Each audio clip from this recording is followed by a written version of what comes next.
Hola, ¿qué tal? Yo soy Maruja Cancino, artista multidisciplinaria originaria de la Ciudad de México. Formo parte del posgrado en Artes Visuales de la UNAM. Me encuentro terminando la maestría en Artes Visuales en la orientación de fotografía. En este video voy a compartirles una metodología que he utilizado en mi proyecto de investigación y que probablemente pueda servirles a ustedes para elaborar un montaje digital en el cual combinen tanto fotografía como pintura. Los procedimientos que voy a mostrar en este video forman parte de la experimentación que seguí en esta investigación durante la maestría. Por lo tanto, lo que haré es enseñarles el proceso detrás de la elaboración de una de las obras que conforman mi proyecto de investigación. Aunque se trata de prácticas muy específicas, creo que hay ciertas cosas que ustedes podrían adoptar para sus propias propuestas. Mi proyecto de investigación gira en torno a una serie de autorretratos titulada La historia de Maruja. Para esta serie de autorretratos adopté la cámara fotográfica y la elaboración de ciertos objetos pictóricos para conformar una escena. En la tesis me dediqué a desglosar el proceso detrás de cada una de las imágenes que he completado hasta el momento y a desglosar las lecturas que le di al medio fotográfico y al medio pictórico en cada una de ellas. Así que, sin más preámbulos, comencemos. Bocetaje. Una de las herramientas más importantes en un proceso creativo es una bitácora. Ya sea en papel, digital o como más cómodo les resulte, la bitácora es una herramienta muy útil para establecer un diálogo con uno mismo y así clarificar qué se está buscando comunicar en una obra. De hecho, la misma bitácora podría ser la obra, pero eso merecería otro video. Al igual que en un diario, empiezo escribiendo, sacando las ideas de mí, confrontándolas y cuestionándolas. En mis autorretratos regreso a las historias que he consumido a través del cine, del teatro, de la ópera, de la literatura, de los cómics, y suplanto a las protagonistas que han sido en cierto modo roles arquetípicos en la construcción de mi identidad como mujer. Una vez que tengo claro qué escena voy a representar, recurro a revisar directamente mis referentes. El dibujo gestual es una manera muy eficiente de analizar las cuestiones de composición, luz, atmósfera o color que en su momento me causaron un impacto emocional. Por último, necesito hacer un esquema de mi set para saber dónde voy a colocar la cámara fotográfica, las lámparas, rebotadores y demás que necesito para replicar la escena. En esta ocasión decidí escenificar el autorretrato dentro de la historia de Jane Eyre. Etapa prefotográfica. Si algún día quieren hacer un set fotográfico en sus casas, probablemente encuentren de utilidad lo que estoy a punto de mostrarles. Hace ya varios años compré algunas telas blancas, compré varios metros de telas negras. Mi papá me ayudó a instalar unos cortineros en las paredes y mi mamá me ayudó cosiendo los dobladillos necesarios para que funcionaran como cortinas. Y voilà, así tienen un ciclorama. Lo único que necesitan es que las telas que compren sean lo suficientemente opacas como para que no se cuele luz del exterior, en la medida de lo posible. Y la otra recomendación es que cada que coloquen las telas, pues las planchen porque no quieren estar retocando arrugas. Después me hice de algunas lámparas LED, que es una iluminación bastante potente, de hecho es la iluminación que estoy usando en este momento. Si no quieren usar lámparas LED, hay lámparas fotográficas a precios bastante accesibles, pero bueno, por las circunstancias y en su momento, yo me hice de lámparas LED y de algunos filtros de colores que puedo colocar directamente contra las lámparas. También conseguí hula-hulas y telas metálicas para hacerme rebotadores plateados y dorados. De igual manera, si necesitan suavizar un poco la intensidad de la luz o las sombras, pueden colocar papel albanene contra las lámparas o bien hacerse un difusor con una tela que sea translúcida. Usualmente no es que logre replicar con exactitud las condiciones de luz que veo en la escena que quiero replicar.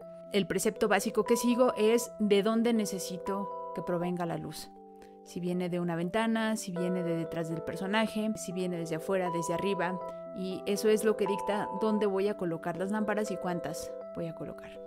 Idealmente tendría un equipo de personas ayudándome a colocar las lámparas, a mover los rebotadores y demás, pero como pueden ver el espacio en el que trabajo es sumamente limitado. Generalmente coloco las lámparas, rebotadores y demás un día antes de hacer la sesión de fotografías, esto con el fin de tener la oportunidad de hacer pruebas del encuadre, ver si funciona la iluminación, si necesito algo un poco más intenso o ver qué tengo que modificar. El día de la sesión lo más importante es darse el tiempo para que el cuerpo entre en calor y que las poses sean cada vez menos rígidas, más orgánicas y tener oportunidad de hacer cuantas tomas sean necesarias. Una vez colocada la cámara y fijado el encuadre, se puede saber exactamente qué parte del cuerpo es la que va a aparecer en la imagen final y eso ayuda mucho a construir la pose. Es muy importante tener perfectamente clara qué historia es la que se va a contar en la imagen, en qué circunstancias se encuentra el personaje. Para mí ha sido muy útil tener en cuenta el trabajo de otros actores, actrices que hayan hecho los personajes que estoy intentando replicar, porque así lo que hago es retomar ciertos gestos que inconscientemente yo había integrado a mi imaginario, de tal manera que no puedo concebir a esos personajes sin la corporalidad de esos actores o actrices. Y es muy interesante confrontar esa idea ya fija en mi imaginario con lo que obtengo, lo que puedo hacer con mi propio cuerpo. En ese aspecto, hacer autorretrato con una cámara fotográfica es un experimento muy interesante porque la cámara nos corrobora o nos refuta la idea que tenemos de nosotros mismos. Usualmente, antes de empezar a pararme frente a la cámara, lo que hago es colocar un objeto que tenga más o menos mi estatura, puede ser un tripié, para así dejar colocadas marcas en el piso y saber exactamente dónde tengo que pararme cada vez que disparo la cámara. Otra cuestión sumamente importante es que si la cámara no contara con temporizador y una alarma, yo sería prácticamente incapaz de realizar este tipo de proyectos. En esta ocasión, la escena que quiero representar es una dinámica de pareja. Entonces, realizo alternadamente poses como un personaje, como la protagonista, y poses como el otro personaje, el personaje masculino. En esta parte es muy interesante el resultado que arroja la cámara porque evidencia cuál es la imagen que yo he interiorizado del ideal masculino al intentar replicarla con mi cuerpo. Y ese cuestionamiento es algo que creo que valdría la pena también desglosar en otra ocasión. Otro consejo, si ponen música de fondo, tal vez les sea más fácil entrar en sintonía con la atmósfera en la que habita su personaje. Después de haber terminado la sesión, reviso todas las tomas realizadas, pueden ser 50, pueden ser 80, han llegado a ser más de 150, y selecciono las dos que creo que podrían funcionar mejor combinadas, como si hubieran sucedido al mismo tiempo. Si se preguntaban por el título que le doy a esta etapa, prefotográfico proviene de todas estas acciones que se tienen que realizar antes de presionar el disparador en la cámara, por lo cual lo denomino prefotográfico. Objetos pictóricos. Ya que revisé y seleccioné las fotografías de la sesión, lo que hago es imprimir tanto ambas fotografías como las fotografías que descargué de internet de la etapa del bocetaje donde estaba revisando mis referentes en la bitácora. Como pueden ver, la calidad de la impresión no es algo que considere tan importante en esta etapa. El primer detalle que quiero obtener de estas fotografías, de las que realicé en la sesión, es la perspectiva. Generalmente uso formatos pequeños para pintar, esto con el fin de ahorrar tiempo, pero ustedes están en entera libertad de pintar a la escala que más les guste y con el grado de detalle que prefieran. Cuando pinto, utilizo referentes fotográficos para responder ciertas preguntas. En este caso, el escenario es el resultado de combinar la perspectiva de una fotografía con los elementos de otras tres. Recurro a esta práctica cuando no puedo obtener toda la información que me interesa del objeto que voy a representar en una sola imagen. El objeto pictórico resultante es una propuesta de armado de ese rompecabezas que me están sugiriendo las fotografías. Realmente solo conozco el lugar que quiero pintar por la mirada de alguien más que lo haya fotografiado o que lo haya filmado en otras ocasiones. En este caso, lo único que sé de este lugar con la chimenea es que existe, que es un lugar llamado Haddon Hall en Inglaterra y que alguien lo ha encuadrado de estas maneras que están disponibles en internet. No obstante, no tengo conocimiento de todos los detalles de esa habitación que quiero pintar en la perspectiva que quiero y desde el punto de vista en el que coloqué mi cámara. Probablemente podría completar todos esos detalles si hubiese estado allí alguna vez en mi vida, si pudiera reconstruirlos de memoria, pero realmente mi único contacto es a través de la imagen fotográfica. El segundo objeto pictórico es el personaje masculino con el que va a interactuar la protagonista de mi escena. Tomo como referencia la pose que propuse en la sesión. De la misma fotografía saco las luces y las sombras en el cuerpo y luego modifico las proporciones de ese cuerpo de acuerdo a un esquema de lo masculino que tengo interiorizado.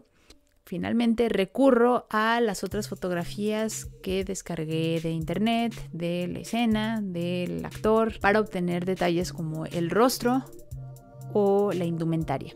El tercer objeto que voy a hacer en esta ocasión es el vestuario de mi protagonista, para lo cual empiezo dibujando la pose que propuse en la sesión de fotos y después intervengo ese dibujo con el vestuario que aparece en las fotografías que descargué en internet. Soy muy afecta a utilizar técnicas como gouache, acuarela, acrílico, porque me parece que son muy maleables, muy flexibles y tienen mucho margen de error, pero estrictamente esto podría hacerse con la técnica que ustedes gusten. Fotografía de objetos pictóricos. En otros proyectos había utilizado la pintura digital para intervenir la fotografía digital usando una tableta Wacom con la cual pintaba directamente en la fotografía que quería intervenir y el resultado era muy satisfactorio, era muy rápido, es una forma muy eficiente de intervenir una fotografía con pintura. Sin embargo, visualmente hay una brecha muy notoria entre la textura o gramaje que tiene una fotografía digital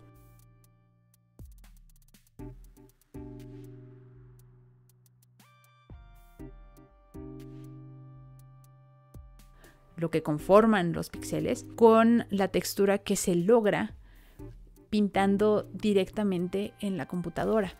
De tal modo que la pintura digital siempre está en una especie de uncanny valley en el cual se conserva el gesto manual del pintor, pero no así el rastro matérico que caracteriza a la pintura. Otro método que he probado es elaborar físicamente el objeto pictórico y luego escanearlo para integrar esa imagen escaneada con la fotografía digital. Sin embargo, el problema de la textura es el mismo. La diferencia entre el gramaje que arroja un escáner a alta resolución y el resultado que arroja una cámara fotográfica con un sensor de tamaño decente es muy grande. Aún así se pueden obtener resultados bastante satisfactorios también. Por eso llegué a esta tercera opción que en apariencia es un poco más rudimentaria, pero que ofrece ciertas libertades. Y esta es elaborar el objeto pictórico y luego fotografiarlo en el mismo set. La ventaja que tiene este método es que tanto la imagen pictórica como la imagen fotográfica van a tener exactamente el mismo gramaje que arrojó la cámara fotográfica y que al momento de hacer la toma de los objetos pictóricos uno puede jugar y puede intervenir la toma, ya sea colocando filtros delante del lente o modificando la iluminación o proyectando incluso la sombra de otros objetos encima del objeto que ya pintamos. Montaje digital. En primer lugar, hay que recortar de la forma más detallada posible tanto a los personajes como a sus vestuarios. Pueden recortar seleccionando con la herramienta pluma, pueden hacer una máscara de capa, pueden trabajar desde los canales RGB o directamente borrar detalladamente y a mano alzada el borde de la figura que quieren recortar. Elijan la opción que sientan que les brinda mayor control sobre el resultado. Prosigo a montar el vestuario sobre mi protagonista. Modifico la escala del vestuario y luego deformo la imagen con la herramienta transformar hasta que logro el ajuste más perfecto posible sobre el cuerpo. Soy muy afecta a trabajar en capas con un nivel de opacidad bajo, muy a la manera de las veladuras en pintura. y de esta forma puedo ir agregándole al vestido las mismas sombras y luces que veo en el cuerpo de la protagonista. Y trabajar con capas con cierto nivel de transparencia permite que se vayan sumando unas con otras, que se vayan combinando en una suerte de mezcla óptica y así evitar que se formen natas de píxeles. Continúo agregando capas hasta que parezca que el vestuario y la protagonista existieron en el mismo espacio-tiempo frente a la cámara. Luego viene mi otro personaje y le aplico el mismo tratamiento de luces y sombras. Procuro dibujar en cada capa la misma distribución que veo en la fotografía de referencia. Esto tal vez parezca redundante porque pinté al personaje utilizando ese esquema de iluminación como referencia, pero aquí estoy tratando de agregar valores fotográficos a algo que tiene valores pictóricos. En este caso, las luces y las sombras representadas pictóricamente tienen que sumarse con las mismas luces y sombras ya como signos fotográficos. Por último, hago exactamente lo mismo con el escenario, teniendo en cuenta que en una fotografía de un paisaje, por ejemplo, distinguimos la profundidad en términos de nítido o desenfocado, saturado o desaturado. En el caso de la pintura, esto podría traducirse a la presencia de mayor o menor grado de detalle en los objetos que aparecen distribuidos en el espacio. Sin embargo, un detalle que surge al fotografiar una pintura o un objeto pictórico es que la imagen se traduce a fotografía, y esto cuenta también para el aspecto del soporte sobre el cual se pintó, en este caso el papel. Y esa textura busco traducirla a una textura más fotográfica en estos términos que mencioné de saturación, desaturación o nitidez y desenfoque. Lo que aparece al fondo de la imagen le aplico algunos filtros de desenfoque, igual en capas, y algunos filtros de desaturación, igual en capas. Esto para traducir este valor pictórico del aspecto matérico del soporte a un valor fotográfico. Después acentúo las sombras y las luces como hice con el otro personaje, y ahora sí viene el momento de integrar toda la escena. Primero modifico tanto la escala como la ubicación de los personajes en el espacio. Hay veces en las que voy agregando paulatinamente a los personajes en capas con distinto nivel de opacidad, y esto con el fin de disimular lo más posible la evidencia del recorte. Y lo que viene ya es un juego más o menos libre de expectativa. ¿Cómo espero que sea la sombra que proyectan mis personajes sobre el espacio? ¿Cómo espero que sea la sombra que proyectarían un personaje sobre el otro? En este aspecto, las fotografías que tomé durante la sesión pueden ser de utilidad, sobre todo para calcular la afectación de la presencia de los personajes sobre el espacio. Sin embargo, hacer esta observación en su conjunto sí requiere de imaginación. Y así es como respondo a la pregunta: ¿en qué parte tendría que ser más densa o más transparente una sombra? Todas estas cuestiones, estos detalles de observación que le brindan una ilusión de realismo a la imagen, son también efectos que he aprendido y que he interiorizado a partir del consumo de igualmente estas imágenes cinematográficas, operísticas, teatrales, etcétera, etcétera. Es una forma en la que he aprendido a ver el mundo. El último paso es integrar toda la composición en términos de balance de color, niveles, contraste.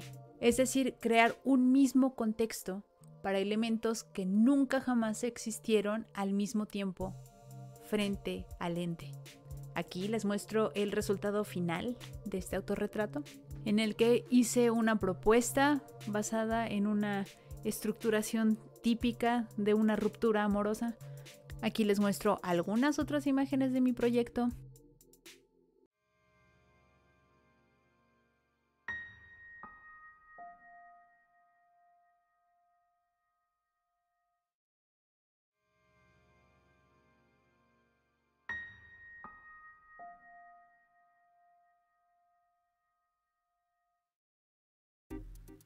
Y si les interesa saber más de este proyecto, pueden estar atentos a mis redes sociales.